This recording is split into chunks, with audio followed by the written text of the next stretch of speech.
Bismillahirrahmanirrahim. Assalamualaikum warahmatullahi wabarakatuh. Jumpa lagi dengan Bea Sahabat Seru. Bagaimana kabarnya teman-teman semua? Mudah-mudahan selalu dalam kondisi yang sehat, selalu semangat untuk belajar, dan selalu dalam lindungan Allah Subhanahu wa Ta'ala. Pada kesempatan kali ini kita akan belajar materi bimbingan konseling bidang layanan belajar kurikulum Merdeka. Materi yang pertama yaitu Merdeka Belajar bagi Siswa. Mari kita simak video berikut ini bersama-sama.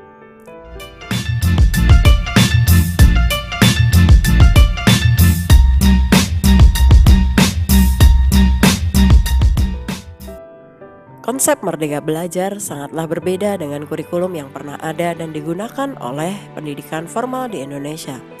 Konsep pendidikan baru ini sangat memperhitungkan kemampuan dan keunikan kognitif individu para siswa.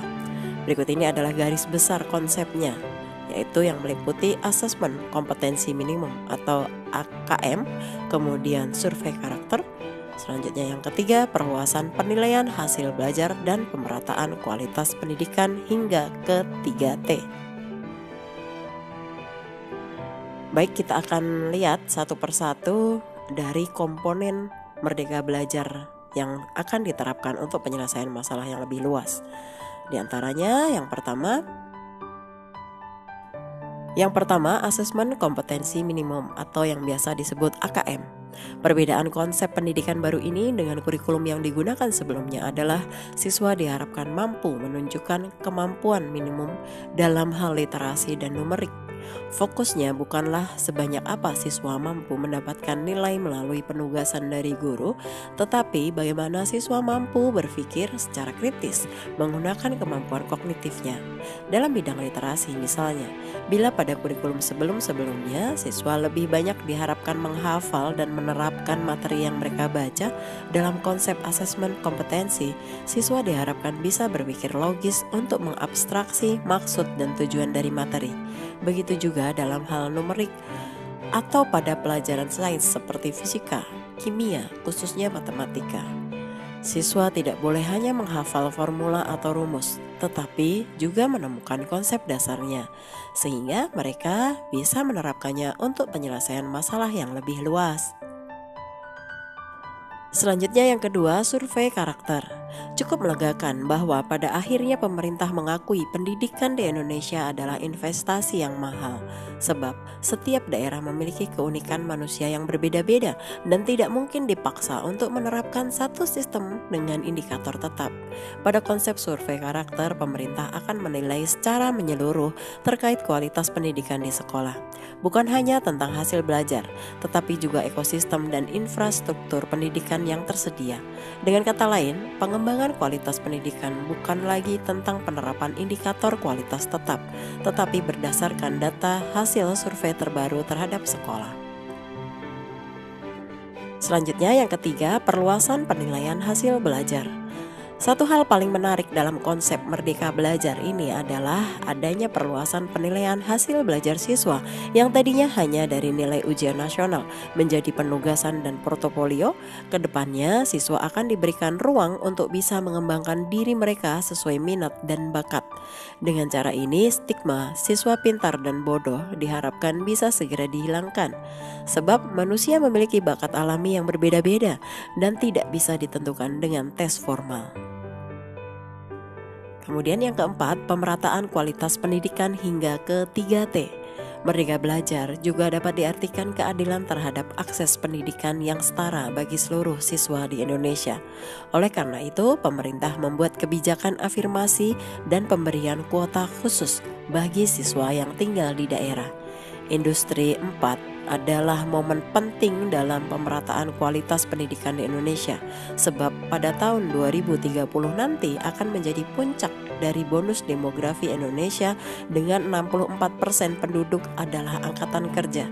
Kesiapan sumber daya manusia atau SDM Indonesia akan sangat menentukan keberhasilan kita dalam menghadapi persaingan di industri keempat, khususnya di daerah 3T, yaitu tertinggal, terdepan, terluar, yang masih memiliki tingkat kelahiran yang sangat tinggi.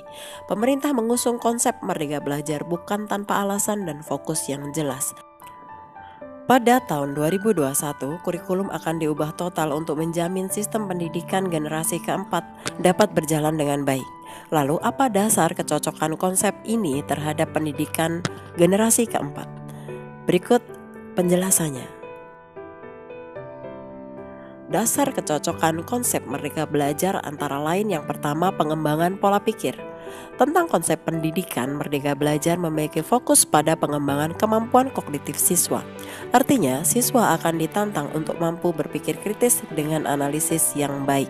Kemampuan inilah yang dibutuhkan siswa agar bisa membuat keputusan yang bijak dalam penyelesaian masalah. Sebab, dalam industri generasi keempat, basisnya adalah data teknologi, dengan kata lain, informasi yang bisa diakses oleh semua orang. Siswa yang tidak mampu menganalisis semua informasi tersebut tentu akan gagal membuat analisis serta kesimpulan yang benar dan akurat. Hal ini tentu akan menjadi masalah ketika para siswa masuk ke dunia industri yang telah mengadopsi machine learning dan kecerdasan buatan. Kemudian yang kedua, inovasi di tingkat pendidikan. Salah satu pokok dari konsep pendidikan baru ini adalah membuat siswa mampu mengembangkan minat dan bakatnya di sekolah. Oleh karena itu, pemerintah menghapus penilaian melalui UN dan menggantikannya dengan menjadi penugasan dan portofolio. Alasannya jelas, siswa akan ditantang untuk mampu berinovasi terhadap instrumen dan penyelesaian masalah. Fokusnya adalah bagaimana siswa mampu menjawab persoalan dalam bentuk proyek mata pelajaran dari sekolah. Proses ini penting bagi para siswa untuk belajar mengaplikasikan teori yang mereka pelajari di kelas menjadi sebuah hasil yang nyata. Siswa akan belajar membuktikan, bukan hanya menghafal materi. Selanjutnya yang ketiga, meningkatkan kecerdasan siswa. Tahukah Anda berapa ranking PISA Indonesia tahun 2019? 74 atau urutan 6 terbawah dari 79 negara yang disurvei. Dari data tersebut saja kita bisa menggambarkan betapa rendahnya kemampuan kognitif atau kecerdasan anak-anak Indonesia.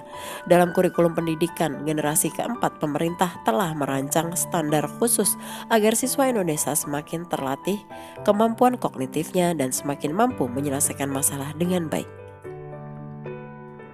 Ada 3 syarat infrastruktur dasar yang harus disiapkan oleh sekolah untuk bisa menyelenggarakan kurikulum pendidikan generasi keempat. Yang pertama, jaringan internet stabil dan berkecepatan tinggi. Yang kedua, instrumen pembelajaran berbasis digital. Kemudian yang ketiga, guru atau mentor profesional dan berkualitas. Bila mana ada satu indikator dasar saja yang belum terpenuhi, sekolah dipastikan akan gagal menyelenggarakan kurikulum sesuai standar pendidikan generasi keempat dan Merdeka Belajar seperti yang diharapkan. Namun, pembangunan infrastruktur pendidikan yang berbasis teknologi adalah investasi yang tidak murah. Oleh karena itu, sekolah harus segera menyiapkan infrastruktur tersebut secara bertahap dan terencana, khususnya dalam hal dana yang akan dianggarkan. Untuk itu, Fintech sebagai perusahaan inovasi keuangan yang memiliki fokus pada pengembangan pendidikan Indonesia membuat program pinjaman modal kerja dan pendanaan PO khusus untuk pengembangan infrastruktur sekolah yang lebih baik. Lalu apa saja makna Merdeka Belajar bagi siswa? Menurut Mendikbud Nadiem Karim, arti sesungguhnya dari Merdeka Belajar adalah kemandirian murid dalam proses belajar dan kemerdekaan bagi lingkungan pendidikan untuk menentukan sendiri cara terbaik dalam proses pembelajarannya. Makna dari Merdeka Belajar merupakan hal yang perlu diingat dan yang perlu dilakukan oleh setiap murid. Karena dengan memiliki mindset demikian, belajar bukan lagi satu beban. Mereka belajar sangat diperlukan oleh setiap siswa dan siswi, terutama yang sudah berada di jenjang SMA, SMK, dan MAK. Karena seharusnya di masa-masa seperti itu, murid harus menjadi mandiri dalam mengatur proses pembelajarannya. Namun hal tersebut tidak dapat dilakukan oleh karena beberapa hal. Menjadi sebuah tantangan untuk daerah 3T, tertinggal, terdepan, terluar, karena terbatasnya kreativitas guru-guru dalam hal mengajar. Hal lain juga ditimbulkan oleh para murid yang belum terbiasa dengan teknologi, minimnya SDM, dan sarana prasarana juga menjadi alasan pendukung sulitnya menerapkan Merdeka Belajar. Merdeka belajar dapat diterapkan dengan maksimal pada sekolah-sekolah yang memiliki pengajar yang kreatif, dengan kemampuan guru yang unik dan kreatif mendukung para pelajar untuk menerapkan mindset merdeka belajar. Pada kenyataannya, merdeka belajar diterapkan para murid secara nyata pada sesi belajar sinkronos dan asinkronos. Sesi sinkronos yang berarti sesi digunakan untuk pertemuan kegiatan pembelajaran antar guru dan murid. Sesi asinkronos yang berarti tidak terdapat pertemuan online, namun murid akan diberikan tugas mandiri oleh guru. Pada sesi tersebut juga murid dapat belajar sesuai dengan kecepatan belajar yang bisa dilakukan oleh masing-masing pelajar. Pada akhirnya, makna sesungguhnya dari merdeka belajar ada dalam diri masing-masing murid.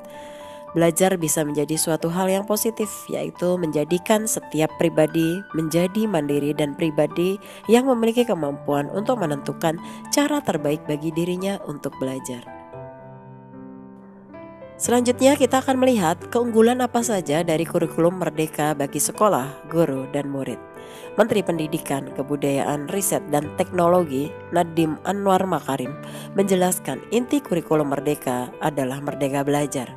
Melalui konsep itu, kurikulum merdeka diciptakan dengan 3 keunggulan mendasar bagi murid, guru, dan sekolah.